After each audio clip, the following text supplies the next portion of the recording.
Avant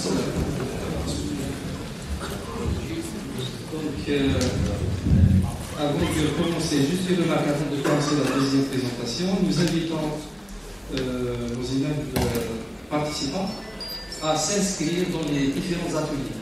D'accord? Il y a 3 ateliers, donc il faut s'inscrire pour le partage. Donc, il y a des ateliers de l'après-midi. Donc, on commence par la deuxième conférence du professeur Abirouche.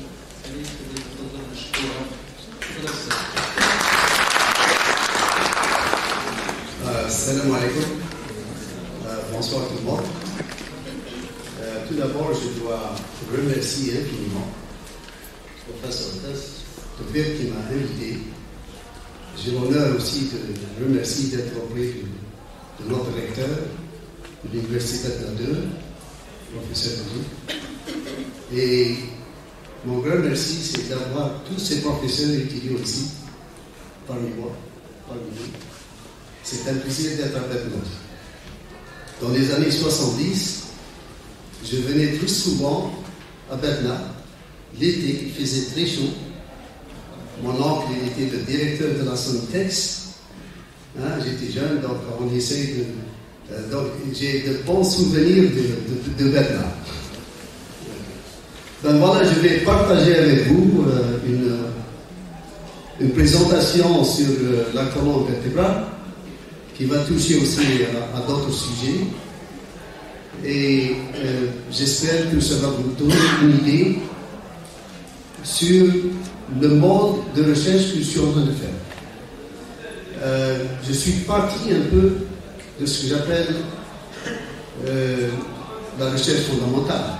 J'ai fait de la recherche, mais avec des choses un peu profondes. Ça, lorsqu'on est dans l'orthopédie, vous allez apprendre une chose, c'est que les chirurgiens, les patients, le monde de la médecine veut des solutions. Donc, la recherche que j'ai faite, des fois, elle est simple, mais elle répond à un besoin. Et ça, c'est le but, c'est vous montrer comment on va essayer de prendre quelque chose qui est aussi simple et compliqué aussi des fois, la colonne vertébrale, et on va discuter quelle contribution on peut apporter. Donc, j'ai choisi un sujet qui touche au CT scan. Donc, le CT, c'est des radios qu'on prend. La radiation, exposée à ces CT des fois plusieurs fois, surtout dans le traitement du cancer. Et on va essayer de voir comment faire pour la modélisation de la colonne vertébrale pour qu'on apprenne plus. Parce qu'on n'a pas les moyens de faire des essais cliniques sur l'être humain. On peut le soigner, mais on ne peut pas le prendre dans le lab et faire des échantillons. Voilà, donc c'est à peu près ça c'est l'idée. Donc je vais essayer de créer l'histoire, de dire pourquoi la radiation, les radios, les CT deviennent un problème. Premièrement, on a besoin pour le diagnostic, c'est essentiel. Mais quels sont les avantages et les désavantages de ce truc-là, avant d'aller un peu loin et dire ce qu'on peut faire avec ça. Ok. Alors, pour vous donner une idée sur le mode de radiation, c'est très intéressant. Vous allez voir ici, c'est ce qu'on appelle des average effective dose. Et ça, c'est pour les X-rays qui sont faits sur différentes parties du corps. Et vous avez des doses qui sont très faibles. Mais une fois que vous montez vers le CT scan, c'est quoi le CT en français? Scanner. Scanner, pour passer par chez vous. Oui. Voilà, le scanner, voilà, sur le spine,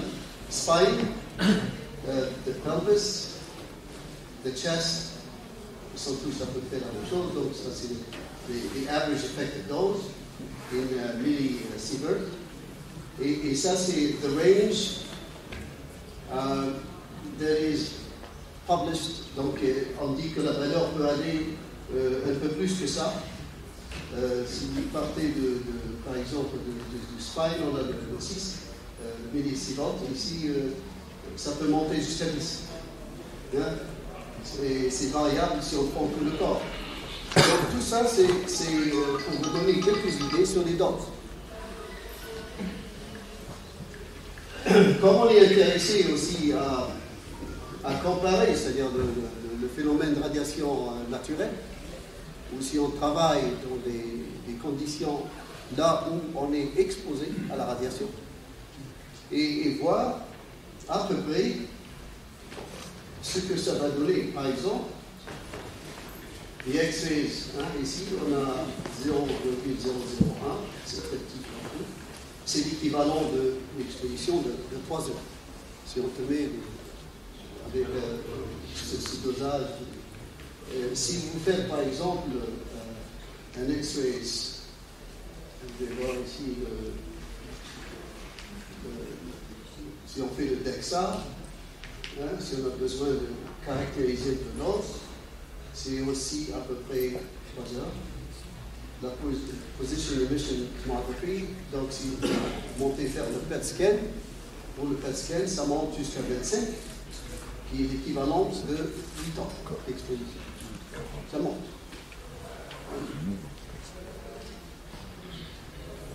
Et ici, c'est vraiment un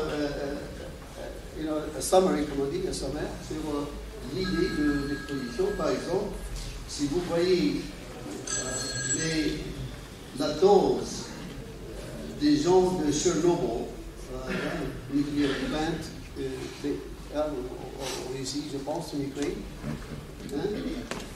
ils étaient exposés ici environ entre 100 et 200. C'est quelque chose de très très fort.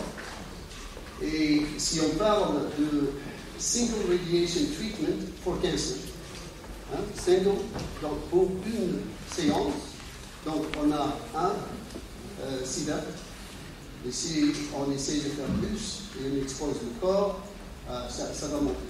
So total radiation treatment dose for cancer for the lung, pour un tumeur par exemple. Tu es déjà près de 40 kg. Donc vous faites un peu le calcul, vous allez vers l'arrière, vous avez l'idée, le nombre d'années que vous allez vous soumettre à la radiation. Okay? On dit que individuals who have multiple CT scans before the age of 15.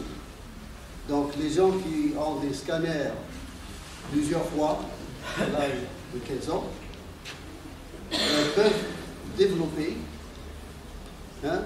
des trucs encore plus sérieux, leucémie, brain tumor et autre chose. Donc l'exposition de cette radiation, malgré qu'elle a beaucoup de bénéfices, elle a aussi des complications qui peuvent être développées. Alors on va ici voir ce que notre agency, l'agence américaine FDA, qu'est-ce qu'elle fait au sujet de cette radiation.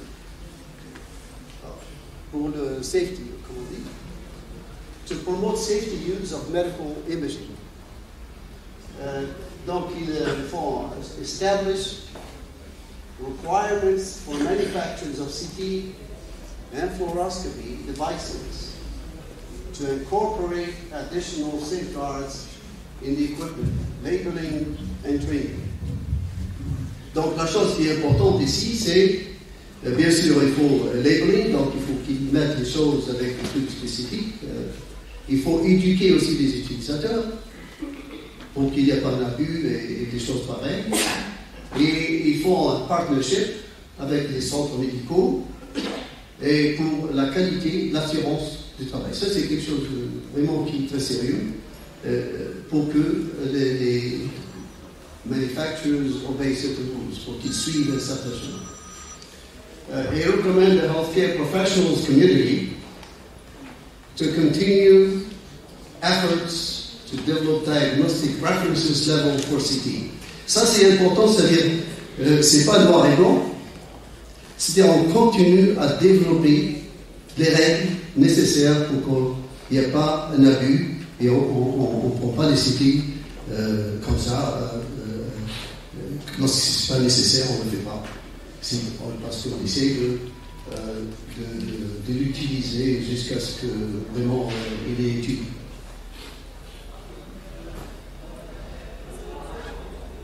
Again, encore pour ajouter quelques mots sur l'FDA guidelines, support informed clinical decision making. Ça, c'est vraiment l'idée essentielle, c'est d'avoir une équipe qui est bien formée, qui connaît vraiment comment utiliser ces machines et pour que le malade reçoive la dose nécessaire et que ces CT sont en bonne main. Donc c'est pour vous dire une idée sur la radiation, les X-rays, les CTs et comment qu'elles jouent un rôle dans la décision, aussi bien par le FDA que par les utilisateurs, c'est-à-dire les médecins et the medical community. Okay.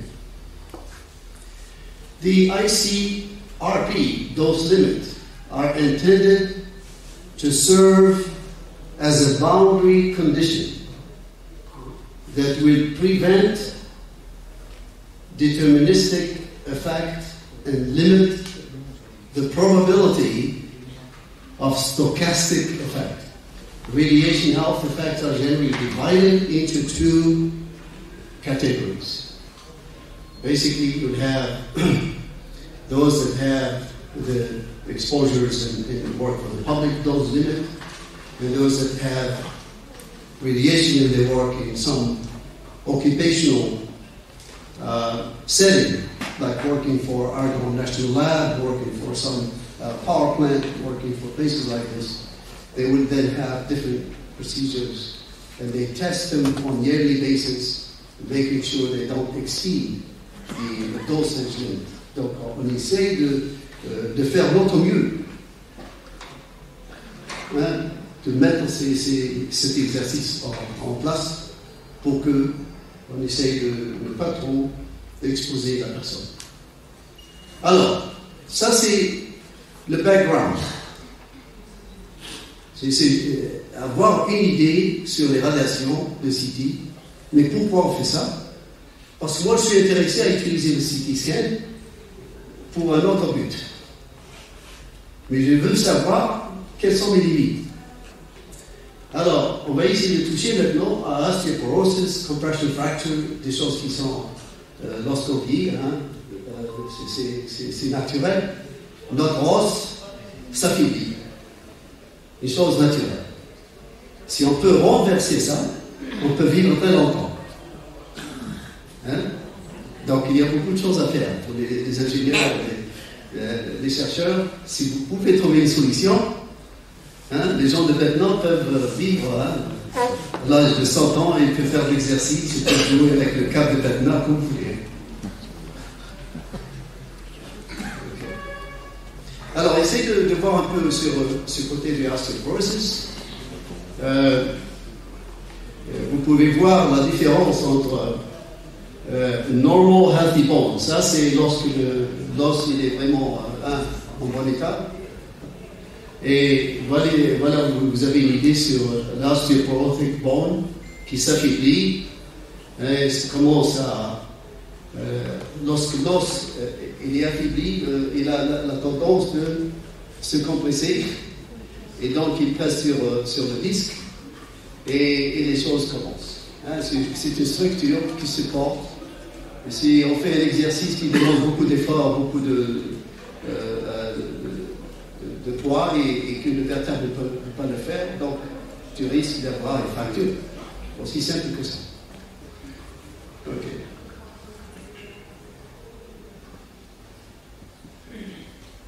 Alors, comment on fait maintenant, aujourd'hui, pour le traitement des fractures, des compression fractures? Donc, il y a au moins 4 à 5 méthodes. Hein. Une qui est très, très utilisée, c'est on parlait tout à l'heure d'une syringe.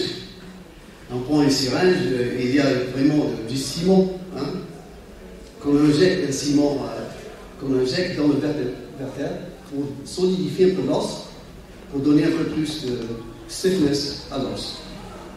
Maintenant, vous pouvez poser des questions. Vous avez un os qui est vivant, biologique. Vous mettez le ciment ne vit pas, mais il est solide. Et comment les deux peuvent travailler ensemble? Il y a le risque aussi, si vous mettez beaucoup de ciment, le vertèbre là, devient très solide. Il n'est plus synchronisé avec les autres. Et vous risquez maintenant une imbalance et les choses peuvent être compliquées. Donc il faut savoir faire la dose nécessaire au point voulu. Ouais. Et il y a d'autres, on peut utiliser des ballons. Vous pouvez envoyer quelque chose comme un ballon qui, vous pouvez, avec une pression, ça fait monter, décompresser dans un sens. Et puis il y a d'autres, c'est les interventions mécaniques. C'est-à-dire, si tout ne marche pas, on est obligé de faire une fusion ou bien faire ce qu'on fait, c'est une fusion veut dire qu'on enlève le disque là où il y a le vertèbre qui est complètement compressé et on essaie de le remplacer avec des métaux, des plaques, des cages, pour reprendre la partie qui ne fonctionne pas. Donc, ça devient mécanique. C'est rods, screws, plates to align and create an artificial, basically, alignment of the disc.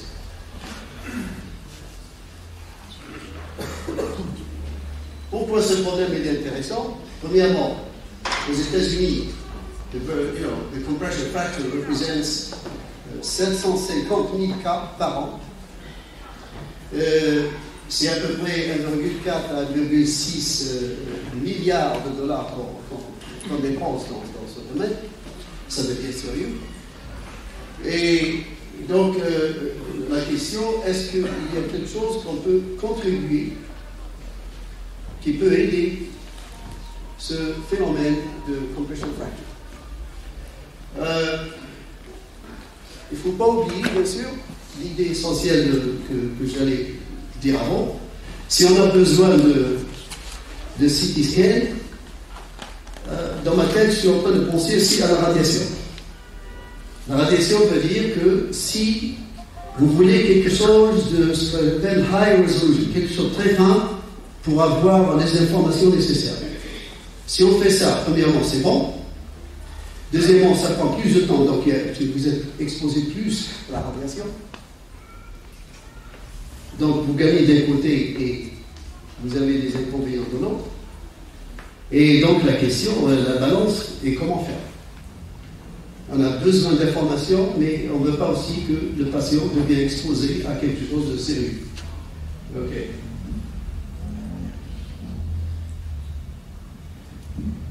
Donc, ça c'est la définition qui est très simple, c'est le collapse of the vertebra and is generally due to trauma. En dehors des trucs naturels, lorsqu'on vit et tout ça, il y a aussi le trauma, les accidents qui causent beaucoup de fractures et compression de vertèbres. Et on peut parler de mild, moderate, severely deformed, des classes. Ça, c'est vraiment pas un paramètre très intéressant, mais te donne une idée comment faire.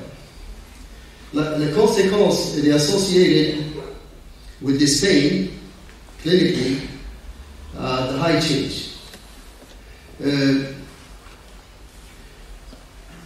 Il y a un problème aux États-Unis aujourd'hui, peut-être ici aussi c'est la même chose, c'est le contrôle de substances, de drugs pour la douleur.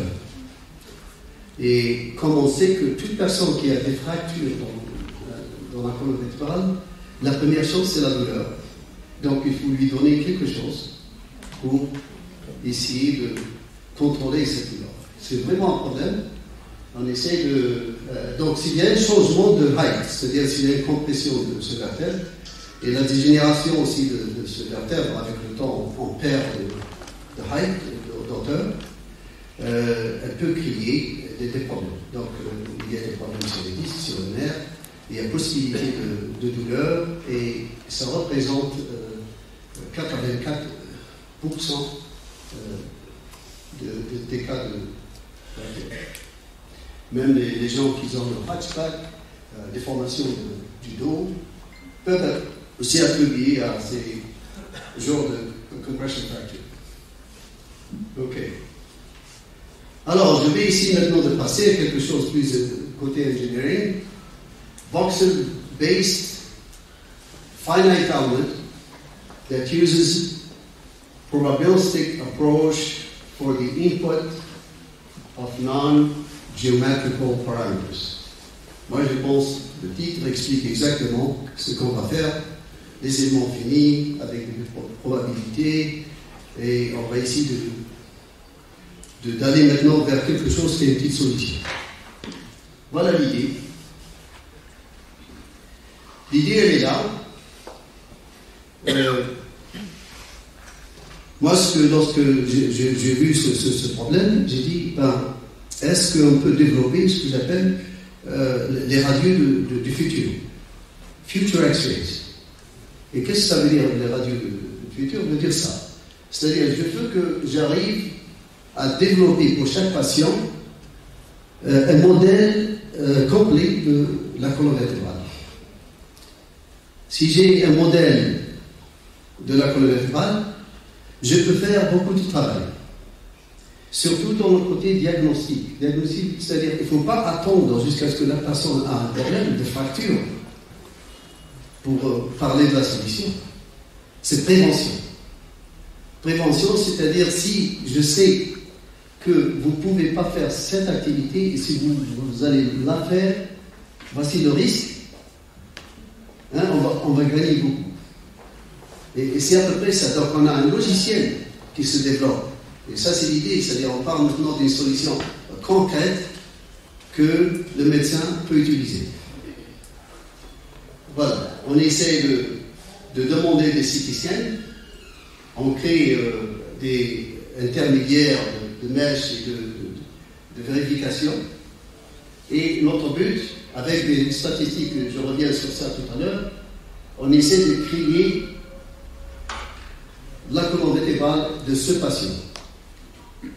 Et lorsque j'ai cette image, je vais faire à peu près ce que vous voyez à gauche.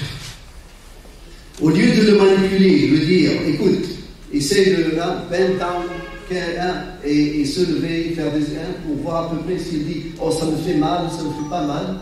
Ben écoute, on va laisser tout ça à gauche. Et je vais faire tout ça sur le modèle moi-même. Avec des prédictions. Des prédictions, vous allez voir ici. Ah, je m'excuse. Avec des prédictions. Ça c'est flexion, extension, bending, torsion. Donc je peux faire tout, manipuler la colonne vertébrale comme je veux. Et en même temps, je vois le stress factor dans la colonne vertébrale. Je vois à peu près ce que vous voyez, ce qui est rouge, veut dire que c'est des zones qui sont un peu risquées.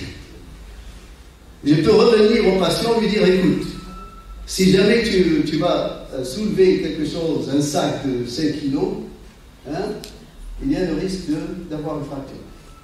Moi, je sais qu'il va avoir un problème avant qu'il s'engage à le faire. Donc, ça, c'est le diagnostic.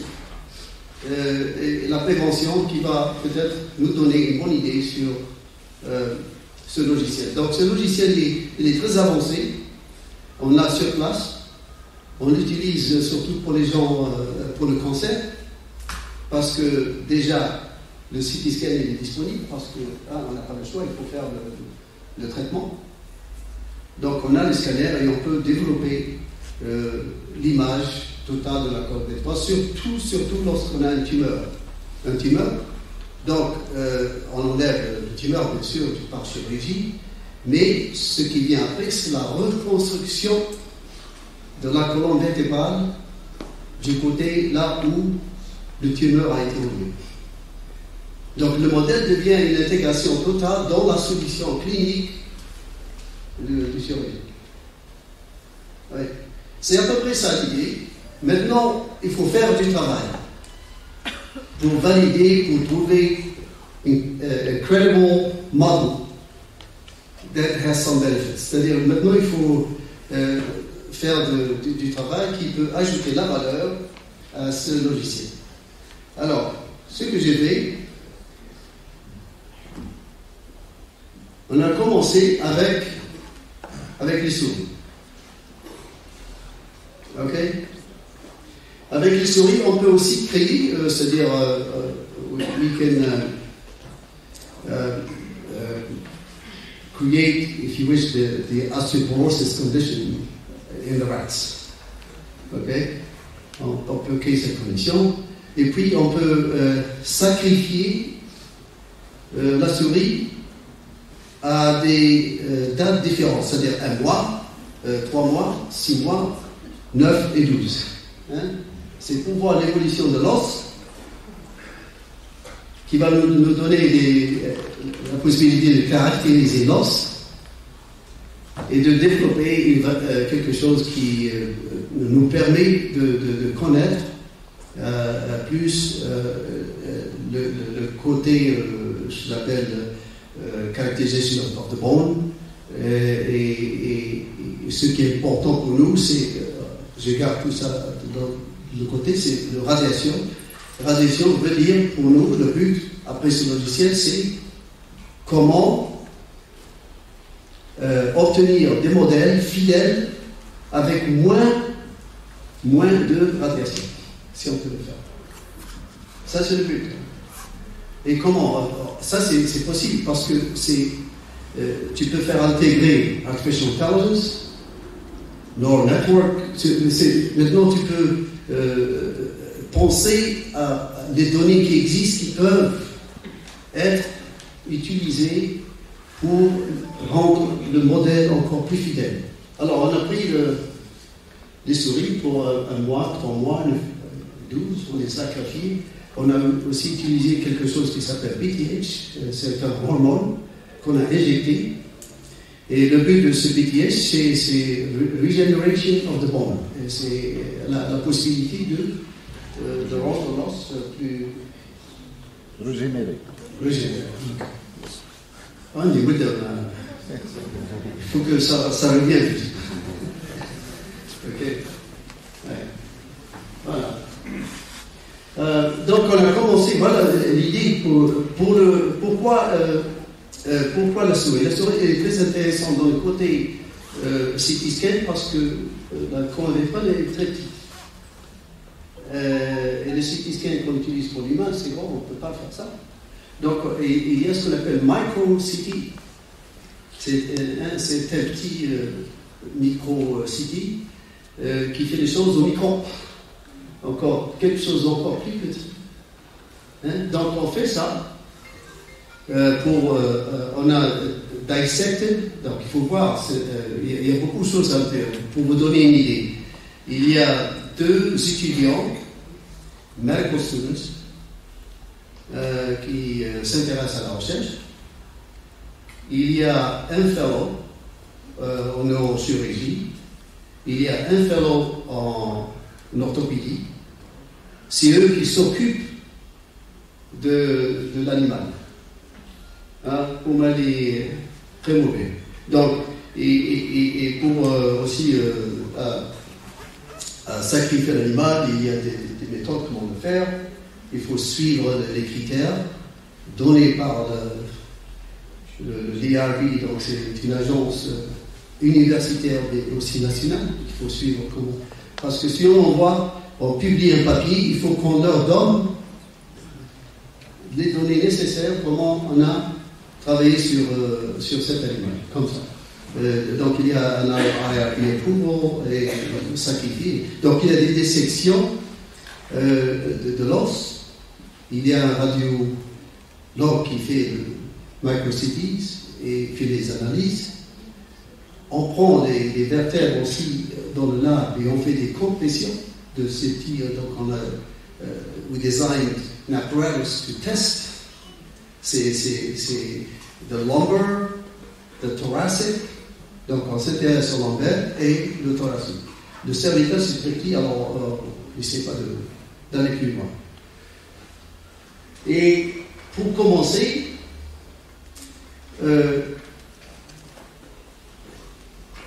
la précision du micro-CT, elle est à 10 microns. Donc elle est bien. Elle me donne vraiment un mesh très, très, très fine. Hein? Mais on veut minimiser les effets de radiation. Donc on essaie de voir quel est le résultat si on fait 20 microns, si on fait 30 et si on fait 40.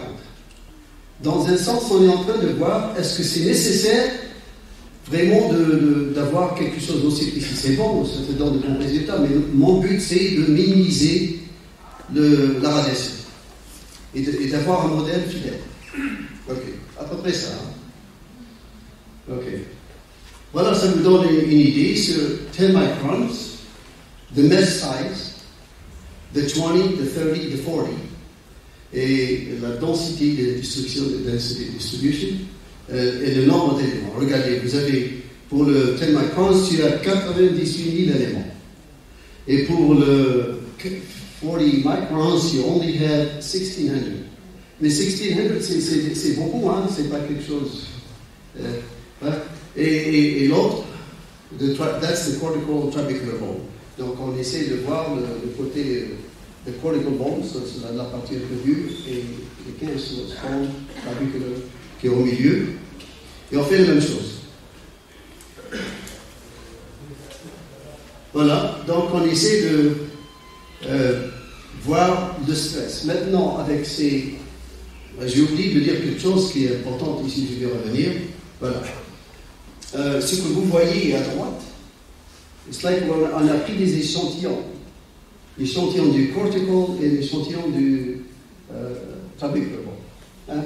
Ils sont du même size. Et on a fait le mesh des deux, ce que vous voyez ici. Et maintenant, on essaie de...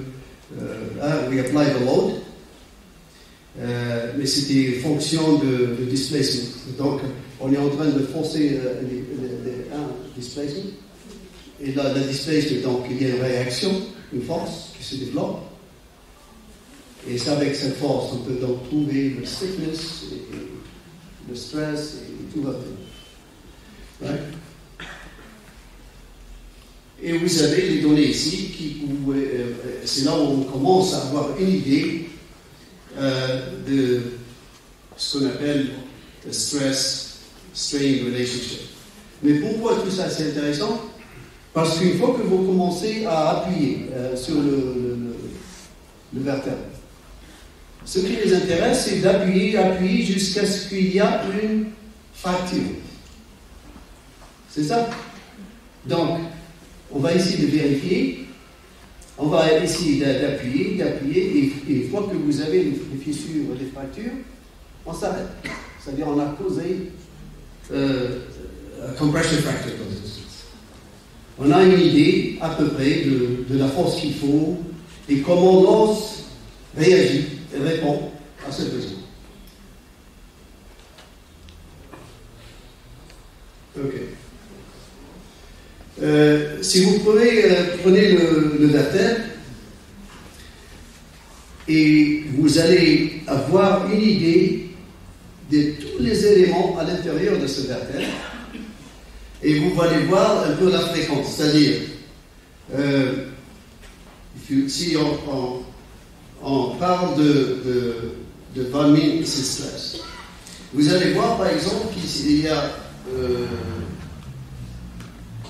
entre 0 et 25 MPa, hein? La distribution ici de 40, 30, les different sections, hein, ils sont très minimes. Hein? Et le nombre d'éléments qui est à peu près 22%, ils ont ce stress, 151 à 175. Vous voyez? La même chose ici. C'est-à-dire, dans un sens, lorsqu'on appuie sur le vertèbre, on a une idée quelle partie du vertèbre qui a plus de stress? Hein? C'est logique. Et ça, c'est une fonction de là où on met la force. Si la force elle est au milieu, si la force elle est excentrique, si elle est un peu en dehors du centre, elle donne des réponses différentes. Et tout ça, ça me dit qu'on a ces possibilités. Maintenant que vous avez le modèle, vous pouvez analyser tous ces scénarios. Ok? Mais c'est très intéressant de voir à peu près la distribution que 22-23% des éléments, presque 40%, presque le milieu, la moitié je veux dire, hein, ils ont le high stress qui peut être de 125 jusqu'à 200 ici. Hein. Le reste ne voit pas grand-chose. Ouais. Ok. Ici, c'est Stress Distribution as Function of Mesh. Donc, c'est à peu près l'idée de ce que je disais tout à l'heure. C'est de comparer le 10, le 20, le 30 et le 40 et voir le stress disparity, the skewness for stress, the frequency, the kurtosis for stress and frequency, and then, of course, we look at some p-values between the cortical and clavicular bone. Okay? This is a little bit of analysis. We don't have to get into a lot of detail, but this should help. Okay? And then we designed a failure criteria. The failure criteria veut dire que on a dit que si the strain dépasse un certain pourcentage, plus de 2% de formation, on va dire que c'est dans le côté plastique. Hein? Linear case veut dire en théorie, c'est-à-dire mécanique, linear case veut dire que si vous appuyez sur l'os, hein, il se déforme, si vous enlevez la force, il revient à ses... Voilà. Donc, ça ne prend pas beaucoup de choses, hein. C'est-à-dire s'il y a une petite déformation de plus de 2%, il risque d'être déjà dans le côté plastique. Donc, ça, c'est des trucs qui sont très sensitifs, qui répondent à chaque patient différemment. Et on a essayé de voir beaucoup de papiers, des publications pour avoir une idée comment développer ce qu'on appelle le failure criteria, le critère de failure. Ouais. Et ça, c'est ce que, à peu près, on va ici vers la conclusion des choses. Si on prend le vertèbre complet, ou bien on prend le 3/5, ou bien la moitié du vertèbre, est-ce qu'on peut faire les mêmes prédictions au niveau de stress failures on the vertebra? Ça, c'est l'idée essentielle. Est-ce que c'est nécessaire qu'on analyse le vertèbre complet? Ou bien on peut avoir les mêmes résultats avec une partie du vertèbre? Vu qu'on a des résolutions extraordinaires, on peut vérifier avec les données qu'on a fait avec les experiments, tout ça. Et notre but, c'est ça. Si on arrive à dire que le 2/5 du vertèbre peut nous donner les mêmes résultats que le vertèbre complet, veut dire que les radiations, maintenant, au lieu de les faire sur le vertèbre complet, on peut les faire sur le 2/5. Et on a les mêmes résultats. Ça, c'est le but. Si vous pouvez atteindre ce goal, hein, cet objectif, vous avez réussi. Donc, pourquoi faire tout ce travail si on peut avoir les résultats des choses un peu scientifiques?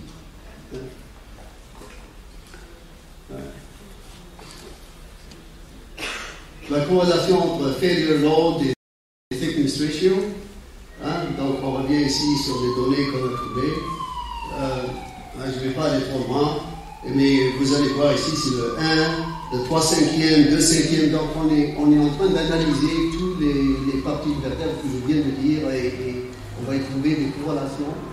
Et c'est avec ces données-là qu'on est arrivé à prendre des conclusions, à faire des prédictions maintenant sur la compression, fracture compression.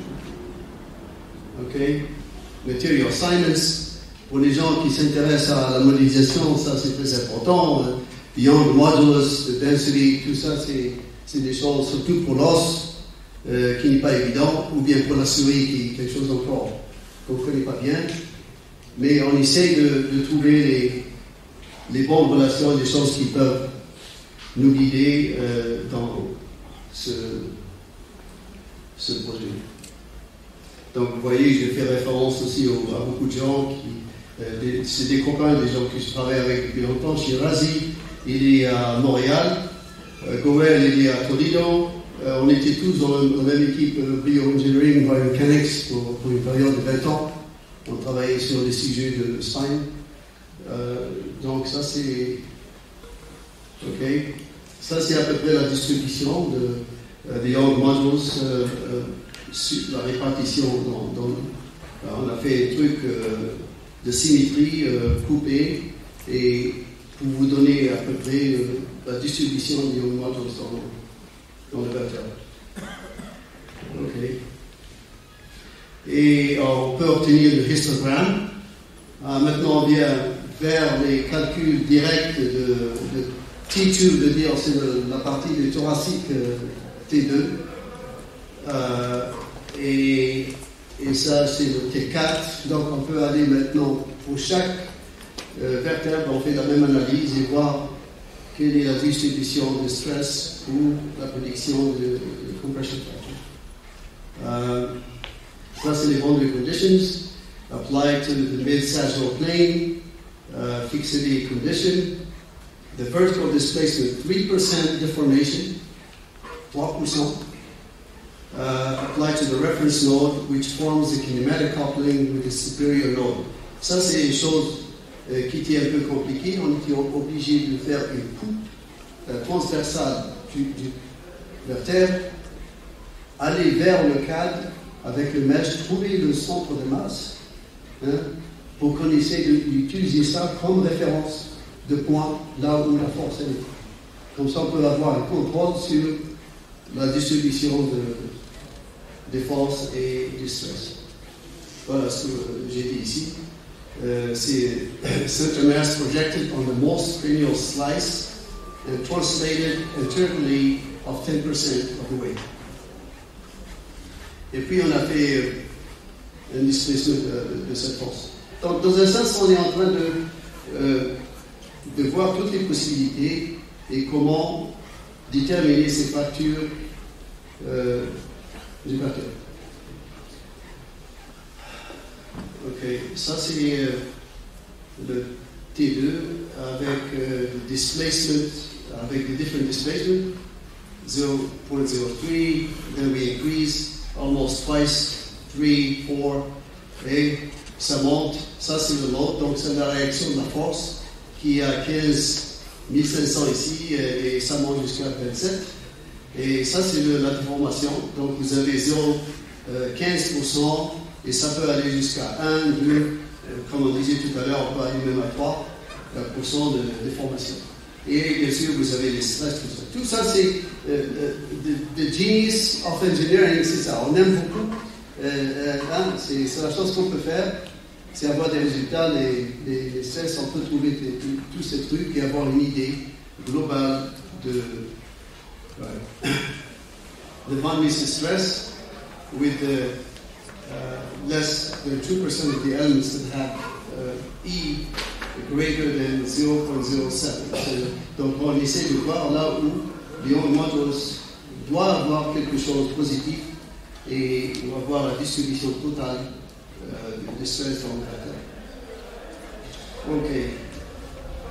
Maximal principal strain, the same way. Now this is becoming very routine, and you can see here the compression fracture, which is very predictable.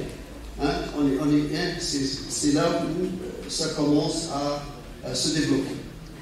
Hein? Donc on commence à voir l'idée où on peut prévoir les fractures. Ouais. Ok.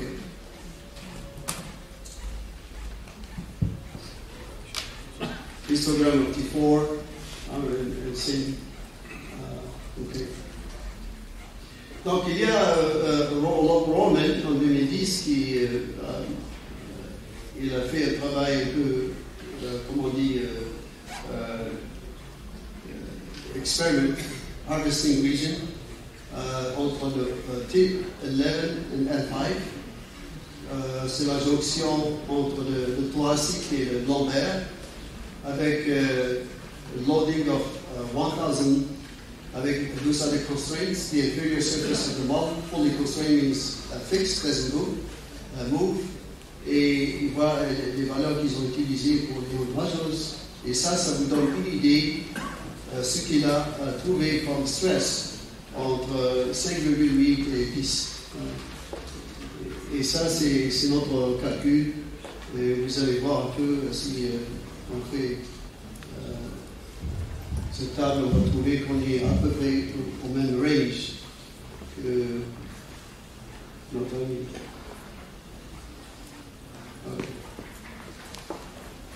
Voilà, je vais vous donner maintenant une petite conclusion sur le travail qu'on est en train de faire. On a fait les souris et on a travaillé sur les cadavres sur plus de 16 spécimens. Donc on a fait plus de 16 colonnes vertébrales humains et on a plus de 38 CT scans de patients. Hein? Et on a fait la modélisation totale maintenant de ces cadavres, de ces souris, et prévoir ce qu'on dit le compression fracture pour le but de trouver des solutions cliniques. Solutions cliniques veut dire aussi dans le côté diagnostic. N'oubliez pas, notre but c'est d'avoir le patient avec le CT scan et leur donner une idée là où ils vont et leurs conditions. Et si elle nécessite une intervention, il faut le faire avant qu'elle devienne un peu plus sérieuse. Et s'il y a d'autres modes de traitement, bien sûr, vitamine D, il y a d'autres choses pour essayer de glorifier de l'autre. Ça, c'est l'idée de spine. Mais comme le spine, la correction mécanique du spine demande des choses très importantes. Pedicle screws.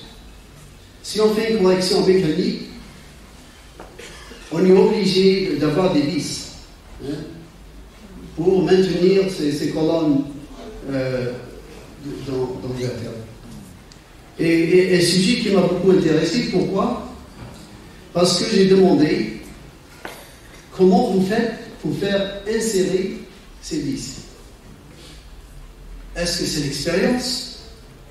Parce que si vous mettez le vis dans la mauvaise place, il y a un grand risque. Et comment les aider? Comment les aider veut dire, nous, les ingénieurs, est-ce qu'on peut développer des outils qui peuvent intéresser nos amis les médecins dans ce côté-là? Ça, c'est le pedicle screws. Le pedicle, c'est cette partie-là. Donc, il y a une certaine dimension, diamètre. Et tu ne peux pas mettre un vis qui a un diamètre plus grand. Et si tu mets un vis qui est très petit, donc ça ne va pas retenir. Et la chose la plus importante, comment le guider? Le guider d'une manière que ça ne va pas à gauche et à droite. On n'a pas un système de guidance, de guidance, comme on dit. Donc le risque de ce qu'on appelle le breach veut dire que maintenant le vis n'est pas dans sa position, il peut toucher au nerf, et si ça touche au nerf, là, on peut avoir vraiment un problème sérieux. Si ce n'est pas le pain, you can cripple somebody. Et ça arrive. Donc, j'ai essayé de vous donner une idée sur le Cortical Schools, the breaches en général. Moi, j'ai fait ça l'année dernière avec un résident. Donc, on avait deux méthodes. Une méthode qu'on a développée qui est navigation, donc c'est à peu près le robotisme. Et l'autre, ce qu'on appelle freestyle. Freestyle, c'est-à-dire laisser le médecin insérer le vis à sa manière, comme il le fait, avec ses données, sa capacité, tout ça. Et je vous assure que sur 10, 8 avaient ce que j'appelle le bridge. C'est-à-dire, 8 n'étaient pas dans la bonne position. Hein? Et c'était quelqu'un qui a une expérience de plus de 25 ans, qui ne fait que ça. Hein? Donc le bridge, c'est une chose qui peut arriver.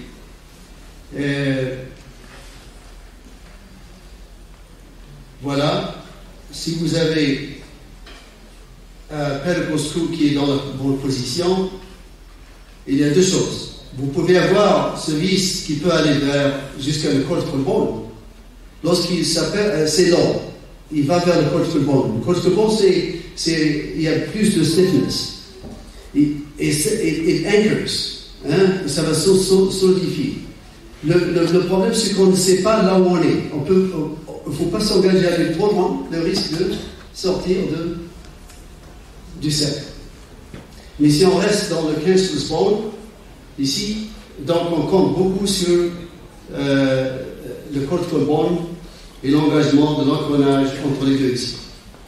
You know, the anchoring is going to be between what we call the purchasing of the bone. C'est-à-dire, si le diamètre du screw est de façon à ce que ça peut toucher le cortical bone, ça lui donne une rigidité encore supérieure. Ouais. S'il est trop petit, ça peut sortir facilement. Donc voilà, c'est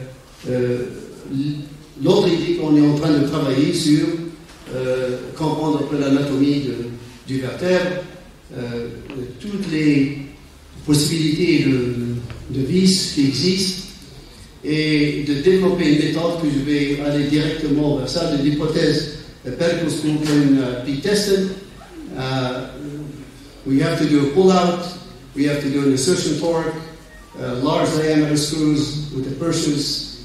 There's all these good ideas. Hein. Il y a beaucoup d'idées ici, vous pouvez engager plusieurs étudiants sur ce travail, mais à peu près ce qu'on fait dans le lab au début, donc c'est la préparation dans un sens. On a ce qu'on appelle sore bone, donc ça c'est l'os. Sore bone, c'est du faux os, c'est pas le cadavre, hein, donc c'est préfabriqué, mais il a les mêmes caractéristiques matériaux que l'autre. Et vous voyez ici le screws. You see here the screws is the breech. You see here the breech, hein, parce qu'on a fait à la main, freestyle.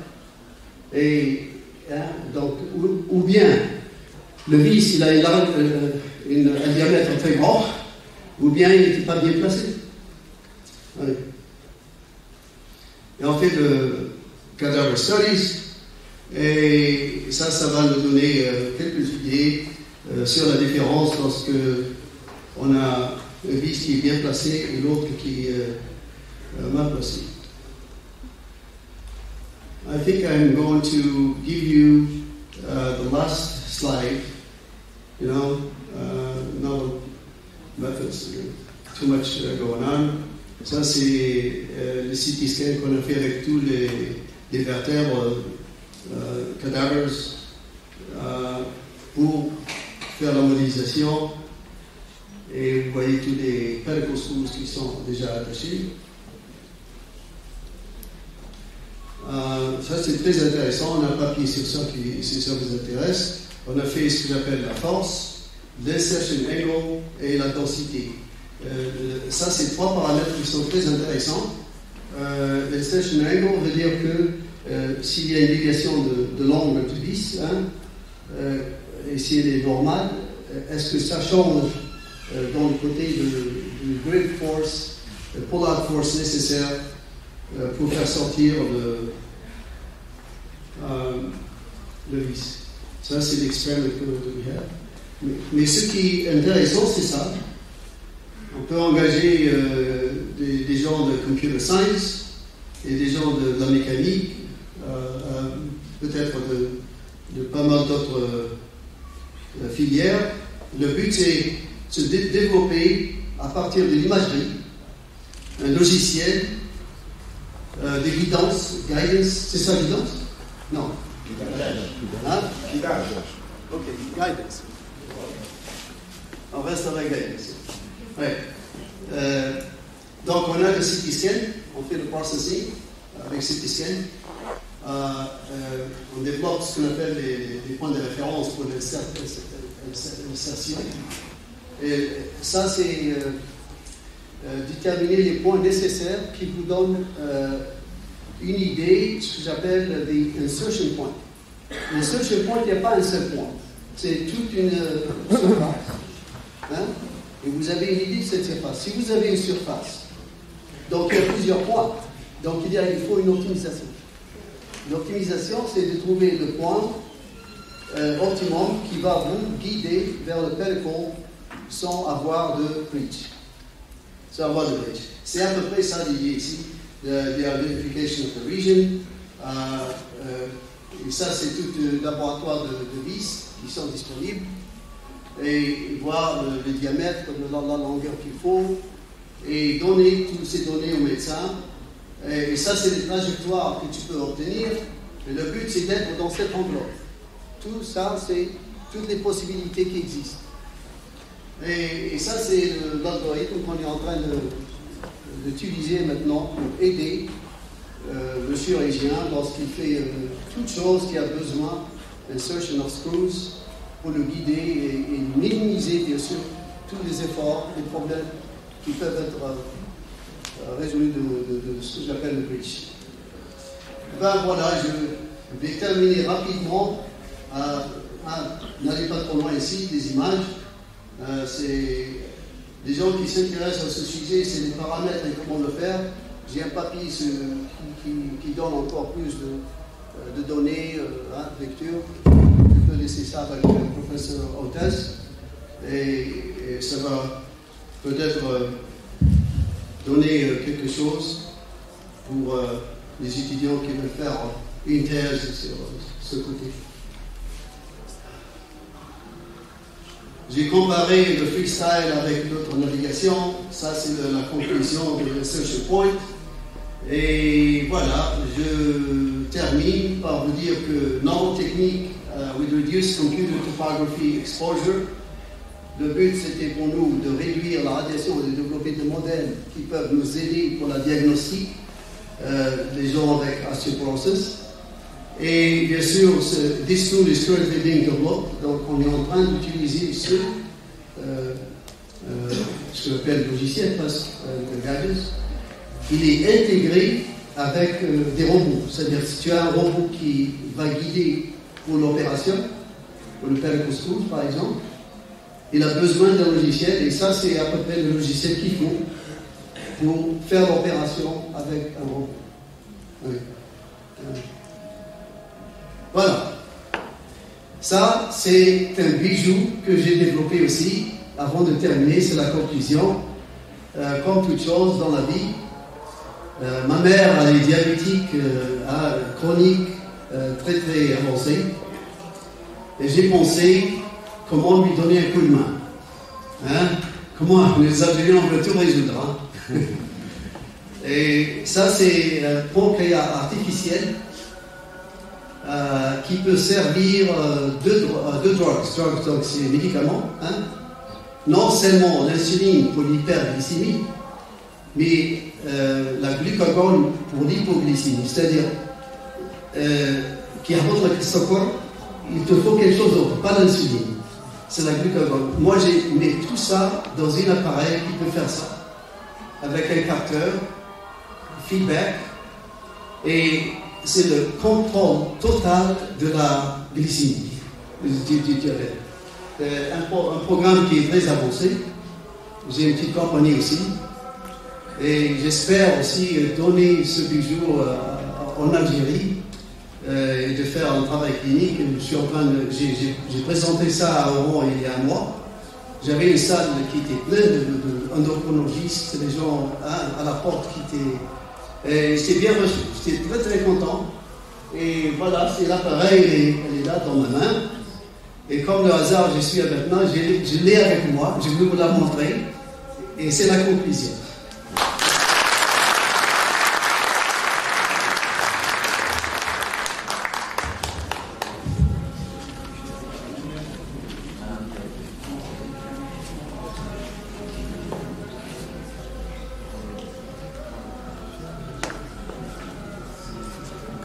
Voilà, ça c'est l'appareil.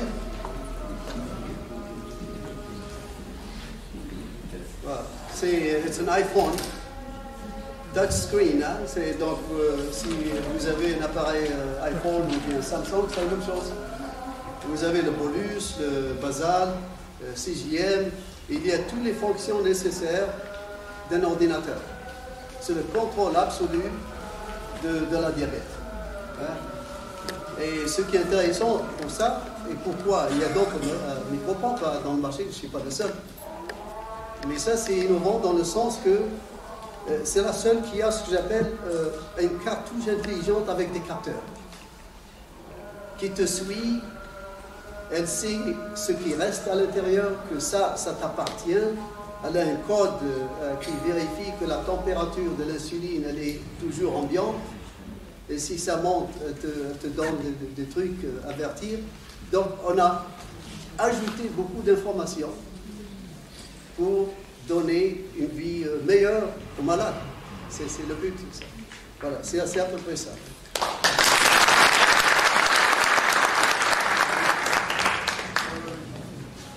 Merci, professeur Androuche, pour l'exposé. C'est vraiment de très bon niveau. Dans le domaine biomécanique, j'ai juste envie parce que tout à l'heure vous parlez des deux types d'os, le cortical et le spongieux. C'est pour vous dire, c'est spongieux pour l'os clavicular. Voilà, c'est l'os spongieux. Votre exposé, si j'ai bien compris, est beaucoup plus sur la condition d'optimisation du volume de l'échantillon représentatif dans l'os. Pour le localiser et après ce qu'il faut comme traitement. Et éventuellement, ce que j'ai remarqué, vous avez utilisé comme la solution du vis. C'est le vis qui traverse l'os cortical et après dans l'os spongieux, du moment que les propriétés mécaniques ne sont pas les mêmes. Je ne sais pas, j'ai pensé aussi à une idée de ce qu'on appelle une implantation bicorticale. C'est-à-dire que la vis, elle passe de l'os cortical jusqu'à l'autre cortical. Bien sûr. Pour qu'il y ait un appui. Oui. Ça nous avait... Parce que nous, j'ai ici des étudiants qui sont pour nous-mêmes biomécaniques. Ok, c'est bien. On leur propose justement des solutions dans le centre bicortical pour l'os, lorsqu'on a une porosité très importante. Bien sûr. Voilà. Oui, absolument. Écoute, premièrement, c'est une très bonne question. Le but pour le vis, non seulement il faut guider le vis, mais il faut qu'il est plongé dans le côté cortical. Mais lorsqu'on est dans le côté cortical, il faut maintenant se poser la question. Premièrement, l'épaisseur de ce côté cortical n'est pas beaucoup. Elle est petite. Hein? Elle est petite. Et on veut ce que j'appelle purchasing of the bone, c'est-à-dire on veut aller vers le cortical, mais pas aller trop loin aussi. Hein? C'est-à-dire juste assez pour que ça te donne une bonne fixation. Hein? Ça donc, c'est des choses qui demandent une précision. Il faut que tu détermines l'épaisseur du corticone. Il faut que tu aussi avoir la longueur du vis. Lorsque vous travaillez avec les compagnies américaines, ils ont un set of screws et c'est prédéterminé. Tu utilises ce qu'ils ont. Et généralement, la longueur que tu veux, ils n'ont pas. Hein? Donc ça, il faut développer ces idées et la possibilité d'avoir les longueurs qu'il faut pour que vous avez un engrenage qui est encore mieux. Bien sûr, c'est bon. Moi, ce terme-là, on m'a proposé des termes dans ce sens. Exactement. Même bien mécanique. Ouais. Ah, c'est un côté très intéressant et tu peux aller même vers ce qu'on appelle le design of the schools, parce que l'engrenage, la forme, oui, ça devient un problème. Surtout le matériau, parce que lorsqu'on utilise du matériau alvéolaire, on favorise ce qu'on appelle l'ostéocyte pour que l'os se régénère. Et on crée de l'os cortical tout autour de la vis. Parce qu'il y a des cellules qui vont en faire des réparations, justement, labiales. N'essayez pas de faire beaucoup de choses. Pour la régénération de l'os, tout ça, you can do what we call coating of the screws, qui va donner une bonne régénération. Mais vous allez ajouter une valeur encore qui va rendre le vis très cher. Et personne ne va l'utiliser. Le but, c'est vraiment ce qu'on disait tout à l'heure, c'est si on peut déterminer le côté du protocole et avoir le purchasing pour engrener et le mettre correctement. Ça, c'est déjà une grande chose. Merci, professeur. Et je laisse la parole à l'assistance. Oui, vous vous présentez, monsieur.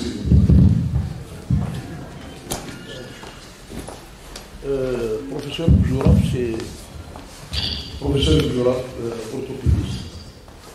Moi, je tiens à remercier premièrement le conférencier, bien sûr, la comité d'organisation et monsieur le directeur et l'administration qui ont organisé cette journée. Ma question, bien mes remarques, si on veut, je vais commencer par la visée pédiculaire, ce qu'on appelle la visée pédiculaire. Comment faire rentrer cette vis dans le bon endroit, c'est-à-dire le bon positionnement. C'est-à-dire ne pas aller au-dedans, parce qu'il y a la moelle, en dehors, il y a la racine nerveuse, ce qu'on veut. En avant, il y a ce qu'on appelle l'aorte. L'aorte, c'est un gros vaisseau. Si on le touche, c'est la mort imminente sur table.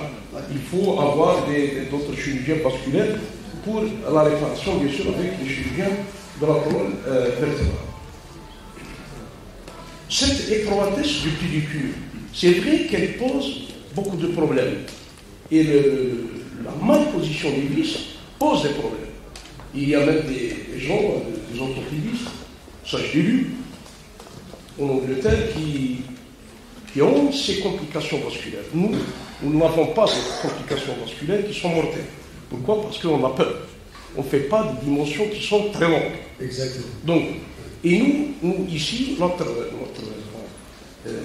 parce qu'on n'a pas de dissection cadavérique, mais ce qu'on voit, ce qu'on constate, c'est que si la vis, elle est bien placée dans le pédicule, ça suffit largement. Parce qu'en avant, c'est l'os trabéculaire, c'est l'os spongieux. Et donc l'os spongieux, c'est comme du beurre. Donc c'est pas la peine.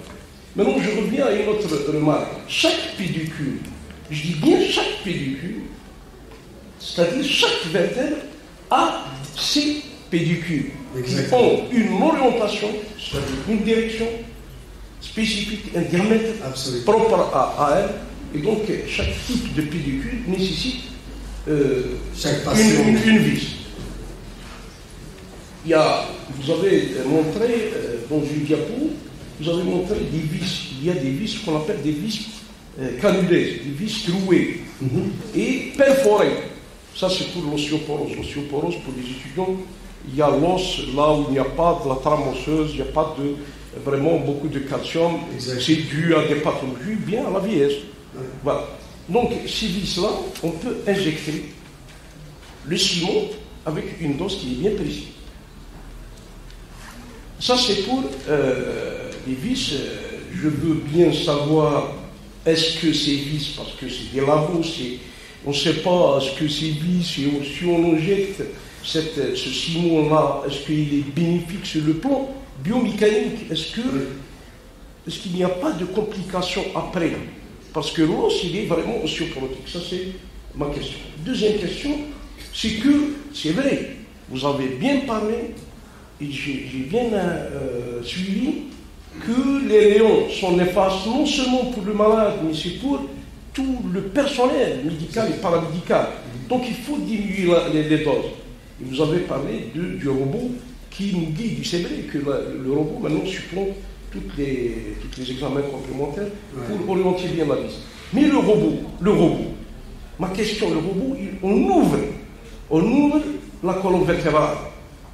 Et avec le robot, on place la vis. Et quand on ouvre, il y a la perte sanguine, il y a la désinsertion musculaire, il y a l'exposition à l'infection. Il y a d'autres gens qui disent qu'il faut placer la vis avec le scanner 2D ou bien le scanner 3D.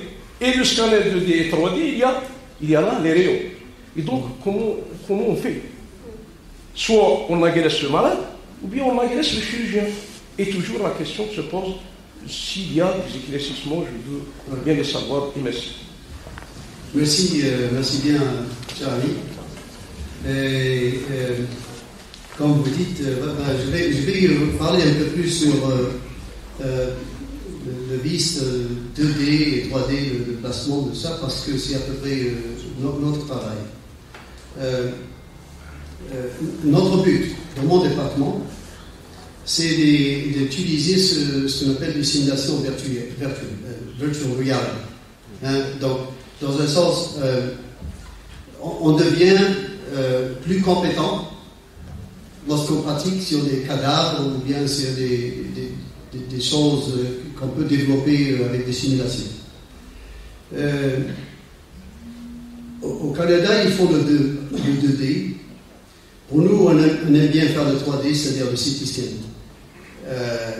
Mais une fois que vous avez ce qu'on appelle cette dimension devant vous, la position du patient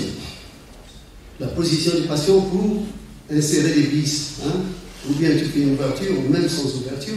Le problème de tout ça, c'est identifier la position avec l'image que vous avez obtenue 3D du scanner.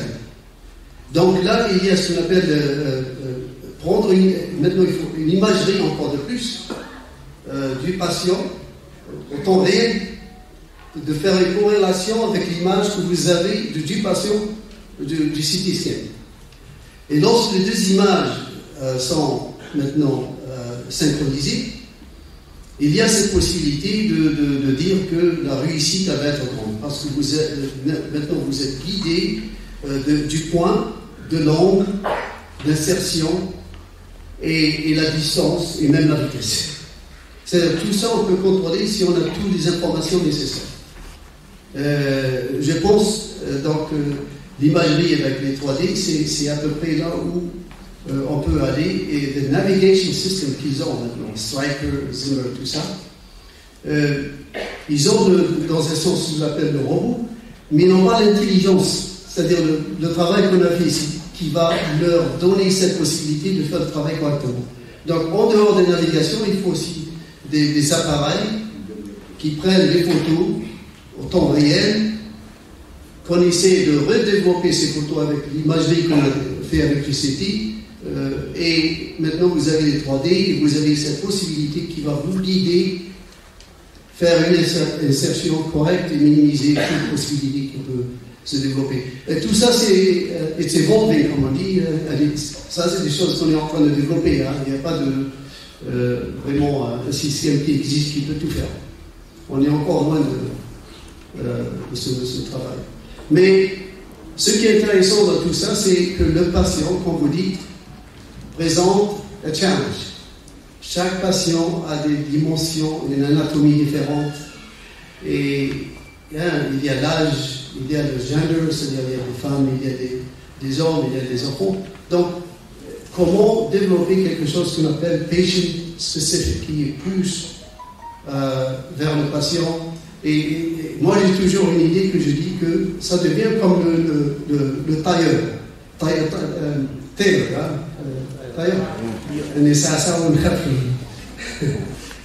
Et pour les dimensions nécessaires, il y a des tailleurs qui n'ont pas besoin de beaucoup de données, qui te font un costume, qui te... Il y a d'autres avec tous les données qu'ils prennent, et ça ne marche pas. Donc il y a aussi ce qu'on appelle le gift du chirurgien, qui est un élément essentiel pour la réussite de toute cette technologie qui est en train de se développer. Donc il ne faut jamais penser que ce robot, cette navigation, elle va tout faire. Oui, merci. Merci, professeur. Je tiens à porter à votre connaissance que le temps ne presse et on ne peut pas continuer à débattre. Mais, professeur, je suis toujours là pour 2 jours encore. Et pendant les ateliers, vous pouvez débattre avec lui dans tous les domaines biomécaniques. Et merci beaucoup.